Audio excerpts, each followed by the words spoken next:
पर हमारे साथ चर्चा करने के लिए संविधान के जानकार प्रोफेसर फैजान मुस्तफ़ा मौजूद हैं। फैजान साहब, आपका स्वागत है। एक बार फिर समान नागरिक संहिता का ये मुद्दा आया। सुप्रीम कोर्ट में आज इस पर एक याचिका दायर की गई थी, जिसमें कहा गया था कि उत्तराखंड और गुजरात ने जो कमेटी बनाई है इस पर विचार के लिए उन्हें रोका जाना चाहिए, लेकिन सुप्रीम कोर्ट ने इसे खारिज कर दिया। तो समान नागरिक संहिता को लेकर आप क्या सोचते हैं? कितना जरूरी है? क्या इसको लागू करने का वक्त आ चुका है? सुशील, मैं इस पे पहले लिख चुका हूं, आपको मालूम है। मैंने उत्तराखंड के मुख्यमंत्री ने जब चुनाव प्रचार के अंतिम दिन ये अनाउंस किया था कि वो एक कमेटी बनाएंगे, उसका स्वागत किया था और इंडियन एक्सप्रेस में आर्टिकल लिखा था। अब चक्कर ये है कि वो चुनाव जीत गए। उस चुनाव के जीतने में इस वादे ने कितना अहम रोल अदा किया मुझे नहीं मालूम, क्योंकि आपको मालूम है कि पड़ोसी राज्य उत्तर प्रदेश में, जिसके बारे में कई मीडिया चैनल्स कह रहे थे कि बड़ी जबरदस्त फाइट है और अखिलेश यादव सरकार बनाने की स्थिति में है, वहां योगी आदित्यनाथ जी ने बड़ी इंप्रेसिव परफॉर्मेंस दी और यूपी में बीजेपी ने यूनिफॉर्म सिविल कोड का वादा नहीं किया था। अभी फिर गुजरात के चुनावों में इस तरह का वादा हुआ और अब मैं सुन रहा हूं कि शायद कर्नाटका में और हरियाणा में या हो सकता है मध्य प्रदेश में भी इस तरह के वादे हों। तो लगता है कि ये लव जिहाद के लॉस की तरह जैसे चंद राज्यों ने बनाए, उस डगर पर हम जा रहे हैं। अब देखिए, सबसे बड़ी बात यह कि मुझे साल हो गए देश का संविधान पढ़ाते हुए। जो सुप्रीम कोर्ट के मुख्य न्यायाधीश की ऑब्जर्वेशंस हैं वो बिल्कुल वही है जो मैं लिख चुका हूं इंडियन एक्सप्रेस में, और मैंने कहा था कि राज्य सरकारों को ये अधिकार है कि वो इस तरह की कमेटी बनाएं। लेकिन देखिए, मुख्य न्यायाधीश अनुच्छेद 44 का सुशील जिक्र नहीं कर रहे हैं। वो बात कर रहे हैं कि कॉन्करेंट लिस्ट में जो एंट्री नंबर 5 है। अब कॉन्करेंट लिस्ट का मतलब क्या है? कॉन्करेंट लिस्ट का मतलब यह है कि देश के राज्य और केंद्र यानी संसद, ये दोनों उन विषयों पे कानून बना सकते हैं। इसका मतलब यह मुमकिन है कि देश में 25-26 अलग अलग यूनिफॉर्म सिविल कोड बन जाएं। उसकी तरफ इशारा है। अगर 25 यूनिफॉर्म सिविल कोड हो गई तो सुशील, क्या उन्हें यूनिफॉर्म सिविल कोड कहा जाएगा? यह है संवैधानिक मुद्दा। जो बात कही जा रही है अनुच्छेद 44 में, वो कही जा रही है कि राज्य प्रयत्न करेगा, इंडेवर करेगा। राज्य की परिभाषा क्या है? डायरेक्टिव प्रिंसिपल्स के चैप्टर में वही जो पार्ट 3 में है, मौलिक अधिकारों वाले चैप्टर में। उसमें राज्य की डेफिनेशन में म्युनिसिपल बोर्ड भी है और राज्य सरकारें भी हैं। तो क्या कोई म्युनिसिपल बोर्ड, सुशील, यूनिफॉर्म सिविल कोड बना सकता है? क्योंकि वो राज्य है। राज्य उसको परिभाषित किया गया है इसलिए कि उसके विरुद्ध लोग मौलिक अधिकार क्लेम कर पाए। आप देखिए कि अगर राज्यों के अलग अलग कानून हुए तो जो होमोजेनिटी हम लाना चाह रहे हैं वो पर्पस तो पूरी तरह फॉक हो गया। दूसरी चीज ये कि इसमें जो वर्ड आया, आपने कॉमन वर्ड यूज किया, लेकिन अनुच्छेद 44 में यूनिफॉर्म शब्द है। यूनिफॉर्म और कॉमन में अंतर है सुशील। यूनिफॉर्म का मतलब यह है कि उस क्लास में जो लोग एक से हालात में हैं उनके लिए लॉ समान होगा, और कॉमन वो होगा कि सबके लिए समान होगा। तो यहां यूनिफॉर्म सिविल कोड की बात की जा रही है। फिर सिविल क्या है? सिविल कोड ऑलरेडी है देश में, ये अंबेडकर कह चुके हैं संविधान सभा में। हमारा जो ट्रांसफर ऑफ प्रॉपर्टी का लॉ है वो एक है, सेल ऑफ गुड्स का एक है, कॉन्ट्रैक्ट एक्ट एक है, पार्टनरशिप एक्ट एक है। देश के सिविल मामलात के सब कानून एक हैं, और उस पर अंबेडकर ने उन सब का नाम लिया जो मैंने नाम लिए संविधान सभा में, और कहा कि एक तरह की सिविल कोड तो है ही हमारे पास। अब बहुत कम मसले बचे हैं जो व्यक्ति के व्यक्तिगत जीवन से रिलेटेड हैं, कि वो किससे विवाह करता है, कैसे उसे तलाक होती है, अगर वो मरता है तो उसकी जायदाद का बंटवारा किस तरीके से होगा। इन मुद्दों पर क्योंकि मुगलों के जमाने से ये एक प्रथा चली आ रही थी कि मुगलों ने हिंदुओं का जो शास्त्रिक लॉ था उसमें इंटरफेयर नहीं किया, तो अंग्रेजों ने भी उस प्रथा को जारी रखा।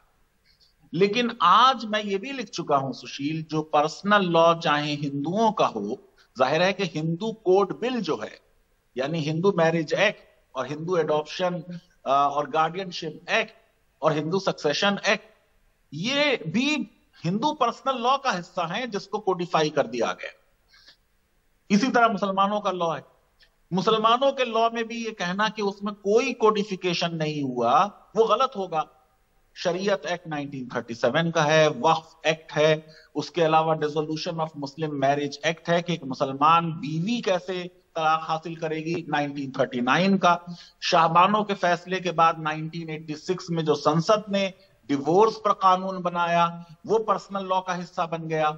और अभी जो मोदी गवर्नमेंट ने 3 तलाक को एक दंडनीय अपराध बनाने पे कानून बनाया वो भी पर्सनल लॉ का हिस्सा हो गया। मैं ये बताना चाह रहा हूं कि पर्सनल लॉ में कुछ ना कुछ जो है लेजिस्लेटिव इनेक्टमेंट्स हर लॉ में है।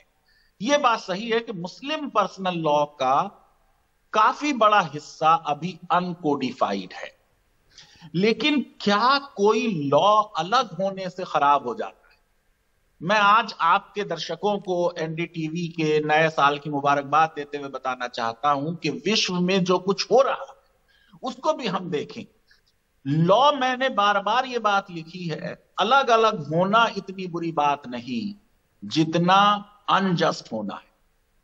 अगर आपके 3-4 लॉ भी हैं और वो सब लॉ संविधान के अनुरूप हैं, वो सारे लॉज जेंडर जस्टिस करते हैं, तो उनके अलग होने से फर्क नहीं पड़ेगा। आपको मालूम है कि हिंदू कोड बिल जो है वो एक कानून के रूप में पास नहीं हो पाया, अंबेडकर को इस्तीफा देना पड़ा और हिंदू कोड बिल के 3 हिस्से करने पड़े।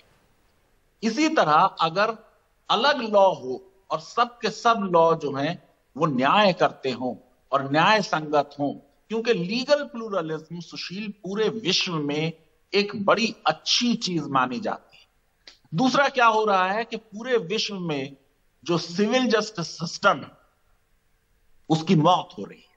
अमेरिका में, इंग्लैंड में अब लोग अदालतों को में नहीं जाते, आर्बिट्रेशन, मीडिएशन, कंसिलिएशन जैसे एडीआर कहते हैं, अल्टरनेटिव डिस्प्यूट रिड्रेसल। आप देखिए कि जितने बड़े बड़े पूंजीपति हैं उनके जो कॉन्ट्रैक्ट होते हैं उसमें वो लिखते हैं कि साहब इसमें आर्बिट्रेशन होगा, और उसमें लिखते हैं कि इसमें सिंगापुर का आर्बिट्रेशन लॉ लगेगा, इसमें जर्मनी का लॉ लगेगा। यानी हम देश के पूंजीपतियों को न सिर्फ अपने जज चुनने का अधिकार दे रहे हैं क्योंकि आर्बिट्रेटर पार्टीज अपॉइंट करती हैं, बल्कि किस कानून से वो गवर्न होंगे। और ज्यादातर ये सिंगापुर उसका हब है और लंदन उसका हब है और फ्रैंकफर्ट उसका हब है, वहां पे होते हैं। तो मैं ये समझता हूं कि एक मॉडर्न डेमोक्रेसी में कोई भी पर्सनल लॉ हमेशा हमेशा के लिए जो जेंडर जस्ट ना हो रह नहीं सकता। लेकिन क्या लॉ रिफॉर्म को चुनावों से जोड़ा जाए? मैं समझता हूं ये अच्छी चीज नहीं है, क्योंकि चुनाव एक अलग प्रक्रिया है और लॉ रिफॉर्म एक अलग प्रक्रिया है। देखिए, मैंने ही उत्तराखंड के मुख्यमंत्री की इस कमेटी के बनाने का स्वागत किया, लेकिन जैसी कमेटी बनी उसमें एक्सपर्ट्स नहीं थे, आपने उसमें ब्यूरोक्रेट्स रख दिए। उसमें आपको एक्सपर्ट्स रखने चाहिए हर पर्सनल लॉ के, ताकि वो एक ड्राफ्ट बना पाए। मैंने स्वागत इसलिए किया था कि आज तक यूनिफॉर्म सिविल कोड की बात होती रही, ब्लूप्रिंट कोई पेश नहीं आया कि क्या होगी यूनिफॉर्म सिविल कोड जी।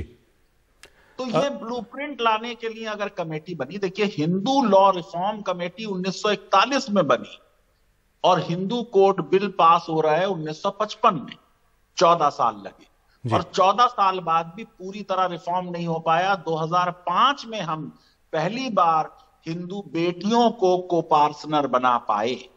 और आज भी हिंदू लॉ में, जैसा आपने अपने इंट्रो में कहा, बहुत सी चीजें ऐसी हैं जिसमें संशोधन करने की आवश्यकता होगी। लेकिन देश की सारी कम्युनिटीज को यह मानना होगा कि अल्टीमेटली संविधान सर्वोपरि है जी। और कोई भी किसी का भी कानून जो कि संविधान के विपरीत है, उसके लिए एक लोकतंत्र में और एक संवैधानिक व्यवस्था में शायद जगह नहीं होगी। जी, आपने बिल्कुल सही कहा कि कानून अनजस्ट नहीं होना चाहिए, अलग अलग हो सकते हैं, लेकिन क्या ये गुंजाइश नहीं है कि केंद्रीय स्तर पर यूनिफॉर्म सिविल कोड बनाया जाए और इसमें जो विविधताएं हैं इस देश की उसका ख्याल रखा जाए और अनजस्ट ना हो और सभी राज्य अलग अलग बनाने के बजाय एक केंद्रीय कानून यूनिफॉर्म सिविल कोड पर अमल करें? क्या ऐसी कोई गुंजाइश बनती है और अगर ऐसा होता है तो क्या नुकसान होगा और फायदे क्या होंगे? देखिए, अगर आप आर्टिकल 44 के तहत बनाएंगे तो केंद्र बनाएगा उसे, इसलिए किसी राज्य को उसी अनुच्छेद 44 में मैंने दो शब्दों की आपको व्याख्या दी, स्टेट की और यूनिफॉर्म की, उसमें एक और शब्द आया है कॉमन कि यूनिफॉर्म सिविल कोड होगी through out the territory of India. यानी उत्तराखंड को यह अधिकार कैसे मिल सकता है कि वो कोई लॉ बना दें गुजरात के लिए या मध्य प्रदेश के लिए? तो अगर ऐसी यूनिफॉर्म सिविल कोड बनानी है जो राज्य की सीमाओं के बाहर और पूरे देश पर लागू हो, तो वो अधिकार किसी राज्य की विधानसभा को नहीं होगा, वो अधिकार संसद को होगा। देखिए, यहां पे जो चीफ जस्टिस ऑफ इंडिया आज बात कर रहे हैं वो बिल्कुल आर्टिकल 44 की बात नहीं कर रहे। वो कह रहे हैं कि क्या सरकार कमेटी बना सकती है। मुझे इससे बड़ा एतराज है और मैं पुरजोर इसका विरोध करना चाहता हूं कि देश के सर्वोच्च न्यायालय का समय इस तरीके की पीआईएल्स पर वेस्ट किया जाए। किसी भी सरकार को कोई भी कमेटी बनाने का अधिकार है। आप कमेटी के बनाने पर सुप्रीम कोर्ट गए, आपने पिटीशन दी, उसका जवाब दिया जाए, जजेस उसको पढ़ के आए, इसमें बहुत बड़े बड़े केसेस सुप्रीम कोर्ट के सामने पेंडिंग हैं। लोग न्याय पाने के लिए बरसों से इंतजार कर रहे हैं। मैं समझता हूं सुप्रीम कोर्ट के फोरम का इस्तेमाल आइडियोलॉजिकल बैटल्स और इलेक्टोरल बैटल्स लड़ने के लिए नहीं होना चाहिए। कोई भी सरकार किसी भी चीज पे कमेटी बना सकती है, इसलिए उन्होंने कहा कि भाई ये तो साफ पावर दी हुई है कि राज्य मैरिज के मामले में, डिवोर्स के मामले में, इनहेरिटेंस के मामले में कानून अलग बना सकते हैं संसद के। जिस चीज पर राज्य की विधानसभा को कानून बनाने का अधिकार होगा, राज्य की कार्यपालिका को और मुख्यमंत्री और सरकार को उस पर कमेटी बनाने का अधिकार होगा। तो मैं समझता हूं कि ये बिल्कुल पीआईएल गलत थी और इस तरीके की पीआईएल्स फाइल नहीं होनी चाहिए। और जब भी यूनिफॉर्म सिविल कोड बने, वो यूनिफॉर्म तभी हो सकती है जब संसद उसको बनाए और जब बीजेपी के पास बहुमत है संसद में और बीजेपी की ही राज्य सरकारें हैं, तो पार्टी के लेवल पर, जबकि उनकी consistent position uniform civil code पे रही है, ये राज्य के लेवल पे क्यों बैटल हो रही है? केंद्र में ही बना दिया जाए अगर बनानी है, अगर बनाना इंटेंशन है। जी, बहुत बहुत शुक्रिया प्रोफेसर फैजान मुस्तफा, विस्तार से इस मुद्दे पर बात करने के लिए, इसके अलग अलग पहलुओं को बारीकी में समझाने के लिए। तो देखना होगा कि क्या केंद्रीय स्तर पर इस तरह की कोई पहल सामने आती है और आती है तो कब, क्योंकि अलग अलग राज्य बीजेपी के इस पर पहल अपने अपने स्तर से कर रहे हैं। गुजरात और उत्तराखंड कमेटी बना चुके हैं।